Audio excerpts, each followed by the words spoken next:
اگلے شریک مسابقہ ہیں فہد علی، وہ تشریف لائیں اور اپنے خیالات کا اظہار فرمائیں۔ نحمدہ ونصلی علی رسول الکریم، اما بعد فاعوذ باللہ من الشیطان الرجیم، بسم اللہ الرحمن الرحیم، ورفعنا لک ذکرک، صدق اللہ مولانا العظیم۔ آج مجھے جس موضوع پر لب کشائی کرنے کا موقع ملا ہے وہ ہے میرا پیغمبر عظیم تر ہے۔ جناب والا، یہ دنیا طاقتور لوگوں سے بھری پڑی ہے، یہاں بڑے بڑے سپہ سالار گزرے اور عظیم فلسفر آئے، لیکن ان سب کی عظمت وقت کی گرد میں دب گئی۔ میرے پیغمبر وہ ہیں جن کی روشنی آج بھی موجود ہے۔ میرا پیغمبر کیوں نہ عظیم تر ہو، تو کیا ہی شاعر نے خوب لکھا ہے، یہ کائنات بنائی گئی ہے انہی کے لیے، یہ زمین و آسمان سجائے گئے ہیں انہی کے لیے۔ اللہ رب العزت نے پھر قرآن میں ارشاد فرمایا وَإِنَّكَ لَعَلَىٰ خُلُقٍ عَظِيمٍ، یعنی میرا نبی اخلاق کی ایسی بلندی پر ہے جہاں عقلیں حیران ہیں اور نگاہیں جھک جاتی ہیں۔ فرمایا میرا پیغمبر عظیم تر کیوں نہ ہو جس نے انسانوں کو انسانیت دی اور غلاموں کو آزادی دی، جس نے یتیموں کو سہارا دیا۔ کیا اس شاعر نے خوب لکھا ہے، وہ نبیوں میں رحمت لقب پانے والا، مرادیں غریبوں کی بر لانے والا۔ جناب صدر اب ذرا غور کرنا، آج کیسر و کسر کے محلات کھنڈر بن گئے، لیکن میرے حضور کا روزہ مومنین کے لیے قلب نور کا جہاں فضا بنا ہوا ہے۔ میرے اعلیٰ حضرت نے کیا ہی خوب لکھا ہے، سرور کہوں کہ مالک و مولا کہوں، باغ خلیل کا گل زیبا کہوں تجھے۔ جناب والا، آج فرعون کی قبر خوف کی علامت ہے، مگر میرے حضور کا روزہ دل سکون قلب کا مرجع ہے۔ جناب والا، اگر غور کیجئے، دنیا کی بازار تاریخ کے اندر ہزاروں کردار بکے اور مٹ گئے، لیکن میرے حضور علیہ السلام کی ذات کی روشنی آج بھی موجود ہے۔ تو اقبال نے کیا ہی خوب لکھا ہے کہ محمد سے وفا تو نہ تو ہم تیرے ہیں، یہ جہاں چیز ہے کیا لوح قلم تیرے ہیں۔ جناب والا، جس نے دور سے دیکھا اس نے کیا کہا؟ اس نے کہا حبیب خدا اشرف انبیاء کہ عرش مجیدش بہت متقا۔ اور جس نے نزدیک سے دیکھا، یہ حدیث تقریری میں بیان کر رہا ہوں، تو اس نے کہا خلقت مبرئا من کل عیب کأنک قد خلقت کما تشاء۔ جناب والا، میرا پیغمبر عظیم تر کیوں نہ ہو، میرے رب نے ارشاد فرمایا ورفعنا لک ذکرک، اے پیغمبر ہم نے آپ کا ذکر بلند کر دیا ہے۔ فرمایا کتنا بلند کیا؟ جب دنیا کے مشارق و مغارب کے اندر اذان کی صدا بلند ہوتی ہے، میرے حضور کا نام بھی ساتھ بلند ہوتا ہے۔ پہلے رب اپنی تعریف کرتا ہے، پھر اپنے الہ ہونے کا ثبوت دیتا ہے، پھر بعد میں محمد کی محبت کو بیان کرتا ہے۔ پھر آگے اقبال نے کیا ہی خوب لکھا، ادائے دید سراپا نیات تھی تیری، کسی کو دیکھتے رہنا نماز تھی تیری، ازاں ازل سے تیرے عشق کا ترانہ بنی، مگر ازاں ازل سے تیرے عشق کا ترانہ بنی۔ آمین و آخر دعوانا۔ اگلے شریک مسابقہ ہیں محمد طلحہ بن محمد آصف۔ عنوان سخن، میرا پیغمبر عظیم تر ہے، بہت عظیم ہے وہ ہستی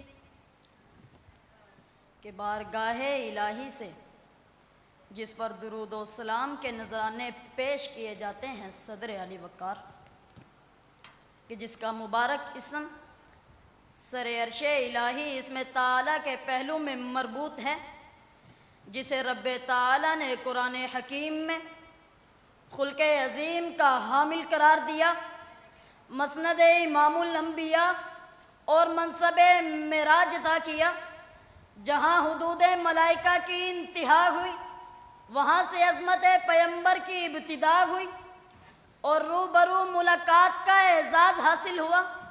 علی وقار حضور انسانیت کے بلند ترین مقام پر فائز وہ ہستی ہے کہ جس کا وجود کائنات کے مرہون منت ہے، جس کے ایک اشارے پہ چاند دلخت ہو جاتا ہے اور سورج واپس پلٹ آتا ہے، شجر و حجر بھی جس کی عظمت کی گواہی دیتے ہیں کہ مناجات انبیاء میں جس کا واسطہ معتبر جانا کہ مصطفیٰ کا نام شریک دعا ہو جائے تو اس پر قبولیت کی مہر لگا دی جاتی ہے۔ جی ہاں علی وقار، میرا پیغمبر عظیم نہیں عظیم تر ہے۔ رخ مصطفیٰ کو دیکھا تو دیوں نے جلنا سیکھا، یہ کرم ہے مصطفیٰ کا شب غم نے ڈھلنا سیکھا۔ یہ ضمیر رکی ہوئی تھی، یہ فلک تھما ہوا تھا، چلے جب میرے محمد تو جہاں نے چلنا سیکھا۔ چلے جب میرے محمد تو جہاں نے چلنا سیکھا۔ ذی وقار، حضور کی آمد نے ظلمت میں گھری انسانیت کو نور نبوت سے منور کر دیا، ٹوٹی ہوئی امیدوں کو سہارا دیا، عورت کو عزت کی چادر اڑھائی، کمزوروں اور یتیموں کو تحفظ بخشا۔ تو پھر میں کیوں اس بات کی گواہی نہ دوں، تو صاحب کمال اب تک ہے لازوال، حسن ازل کا سرمدی جلوہ کہوں تجھے، تجھ سے حیات گیر ہے ہر لمحہ کائنات، رحمت تمام خیر کا چشمہ کہوں تجھے، رحمت تمام خیر کا چشمہ کہوں تجھے۔ آپ کی سماعتوں کا شکریہ۔ اگلے شریک مسابقہ ہیں سعود ندیم بن محمد ندیم، اسٹیج پر تشریف لائیں اور اپنے خیالات کا اظہار فرمائیں۔ موضوع اٹھو کہ توڑے غرور ظلمت۔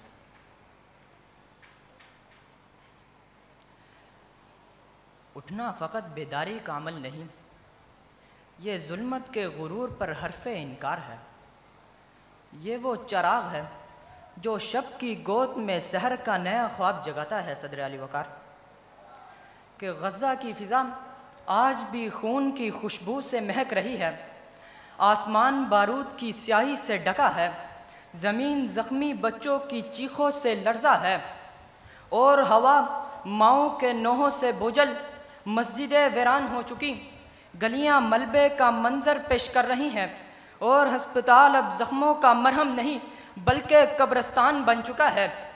وہ معصوم آنکھیں جن میں کبھی خواب ہوا کرتے تھے آج راکھ کے ڈھیر تلے دب چکے ہیں، لیکن حیرت ہے کہ ظلم کی یہ طویل رات جاری ہے اور دنیا کے ایوان انصاف پر خاموشی کا پہرا ہے۔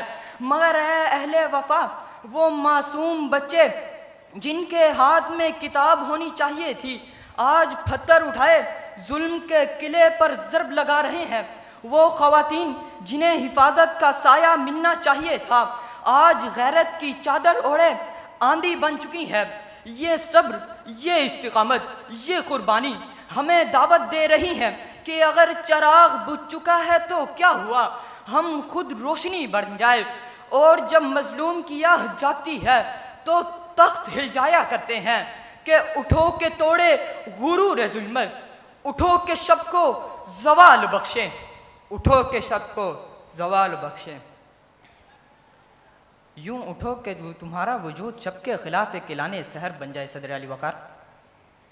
یہ وقت خاموشی کا نہیں، یہ وہ ساتھ ہے جب ہر سو پہلی ظلمت کا غرور توڑنے کے لیے صدائے حق بننا ہوگا۔ کشمیر کی وادی جو کبھی چناروں کے چھائے میں گاتی تھی، آج کشمیر مسلسل کرفیو کی زنجیروں میں جکڑی ہوئی ہے۔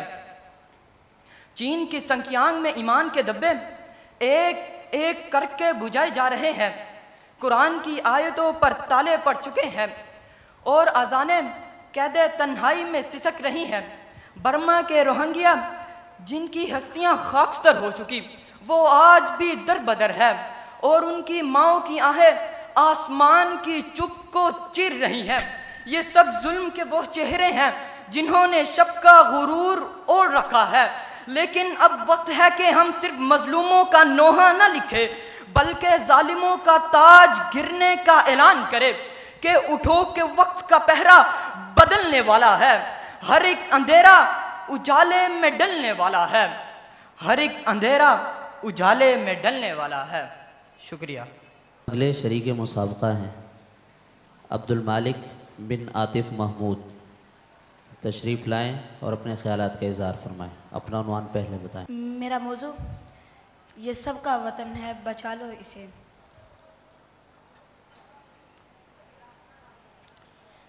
خون کی قیمت 2.5 سے لے کر 10 ارب ڈالر تلک جاتی ہے صدر علی وقار۔ یہ اس مقدس خون کی قیمت ہے جسے 5 سرزمین حاصل کرنے کے خواب کو پائے تکمیل تک پہنچانے کی کوشش کرنے والے ہمارے اجداد نے یہی سوچ کر دیا تھا کہ ہم نہ صحیح ہماری نسلیں ہی آزادی سے جی سکیں، مگر ان سادہ مزاج لوگوں کو کیا خبر تھی جس راوی کو اپنے خون سے سرخ کر کے وہ اس وطن کی بنیاد رکھ رہے ہیں۔ اسی راوی کے کنارے 2 معصوموں کا قتل عام کرنے والا رائمنڈ ڈیویز حاکم وقت تو قیمتی تحائف پیش کر کے سکون سے اپنے وطن لوٹ جائے گا۔ سو ہمارے خون سے سراب اس پاک سرزمین سے ہمیں خون کا نعم البدل ملا، مگر ریکارڈنگ پر دستخط کرتے بیکاری ہاتھوں نے زمین سے اگلے گئے سونے کو اسی نمک کے داموں بیچ دیا جسے ہم سے خرید کر ہمارا پڑوسی ملک بیرونی ممالک کو فروخت کر کے کئی گنا زیادہ منافع حاصل کرتا ہے اور اسی پیسے سے اپنے لوگوں کو خوشحال زندگی گزارنے میں مدد کرتا ہے۔ سو تباہی کے دھانے پر کھڑے اس ملک کو بچانے کے لیے ہم تو فقط یہی نعرہ لگا سکتے ہیں، یہ سب کا وطن ہے، بچا لو اسے۔ یہ سب کا وطن ہے، بچا لو اسے۔ وطن پر آنچ آتی ہے تو مذاہب و مقاصد نہیں دیکھے جاتے صدر علی وقار، بلکہ ہر کوئی ایک ہو کر اپنے وطن کا دفاع کرتا ہے۔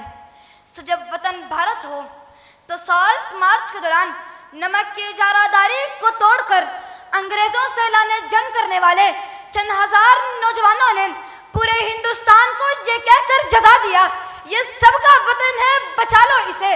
وطن عزیز پاکستان ہو تو توپوں کی گونجتی فضا میں وطن کا دفاع کرنے والے مرد مجاہد کامران بشیر سمیت کچھ روز قبل مٹی کو خون سونپ کے دنیا سے جانے والے میجر عدنان تلک اس قوم کا ایک ایک فرد وطن پر جان لٹانے کو تیار ہے، کیونکہ یہ سب کا وطن ہے اور اس کی حفاظت بھی سب کا اولین فرض ہے۔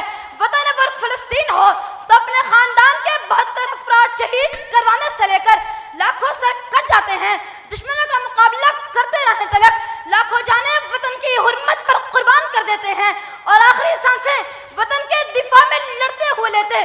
یہ باہمت لوگ آنے والوں کو سیکھ دے جاتے ہیں کہ نفرت بری ہے، نہ پالو اسے، دلوں میں خلش ہے، نکالو اسے، نہ تیرا نہ میرا، نہ اس کا نہ اس کا، یہ سب کا وطن ہے، بچا لو اسے۔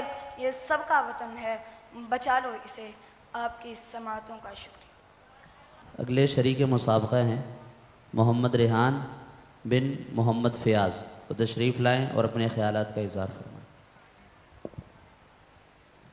موضوع: اٹھو کہ توڑیں غرور ظلمت، اٹھو کہ شب کو زوال بخشیں۔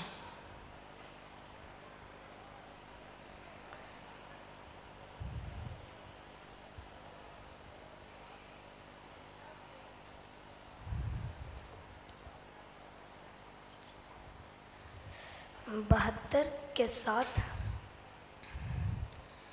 کئی ہزار کے سامنے غم ٹھوک کر بے خوف و خطر کھڑے ہو جانا۔ علی کے بیٹے کا جگرا دیکھیے صدر علی وقار، جنہوں نے اپنے قدموں کی دھول سے ایسی راہیں تعمیر کی کہ ان پر چلنے والے بھی عظیم شمار ہونے لگے۔ وہ حسین ابن علی تھے جنہوں نے غرور ظلمت کو توڑنے کے لیے کربل کی تپتی ریت پر پیاس کی شدت میں مبتلا اپنے خاندان کی قربانی دینا تو گوارا کیا، لیکن ہردم یزید کی بیعت سے انکار کر کے نوکے سنا کو سر کر گئے۔ یہی وجہ تھی کہ ان کے جھنڈا لے کے نکلنے والے مختار سقفی، توابین اور اپنے دادا کے نقش قدم پر چلنے والے زید بن علی نے شب کو زوال بخشا، اور کہیں زید بن علی کے بیٹے خراسان میں یزید وقت کے خلاف لڑتے ہوئے ظلم کے غرور کو پاش پاش کرتے ہیں اور یہ صدا لگاتے ہیں کہ اٹھو کہ توڑے غرور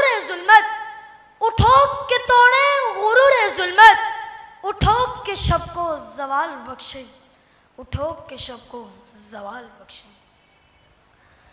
حق کی خاطر نکلنے والا ہر لشکر شب کے زوال کا باعث بنتا ہے صدر علی وقار۔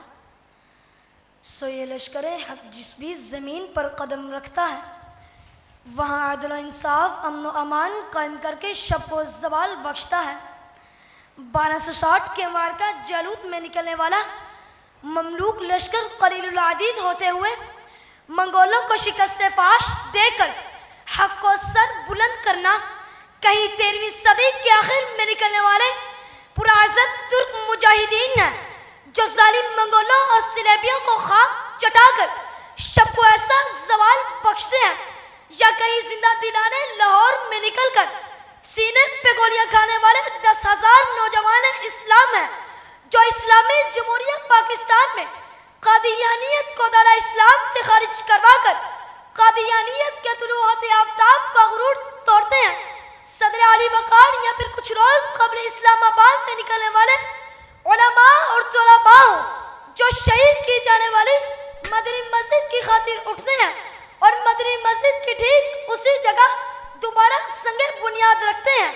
جی ہاں جناب والا، یہ تمام لشکر حق ہیں جو ظلم کے خلاف اٹھتے ہیں اور غرور ظلمت کے بت کو پاش پاش کر کے ہمیں بھی یہی سمجھاتے ہوئے تاریخ رقم کر جاتے ہیں کہ فلک سے اتری صدا کو سمجھو، یہی کہیں ہے وہ صبح روشن، اٹھو کہ توڑے غرور ظلمت، اٹھو کہ شب کو زوال بخشیں، اٹھو کہ شب کو زوال بخشیں۔ آپ کی سماعتوں کا شکریہ۔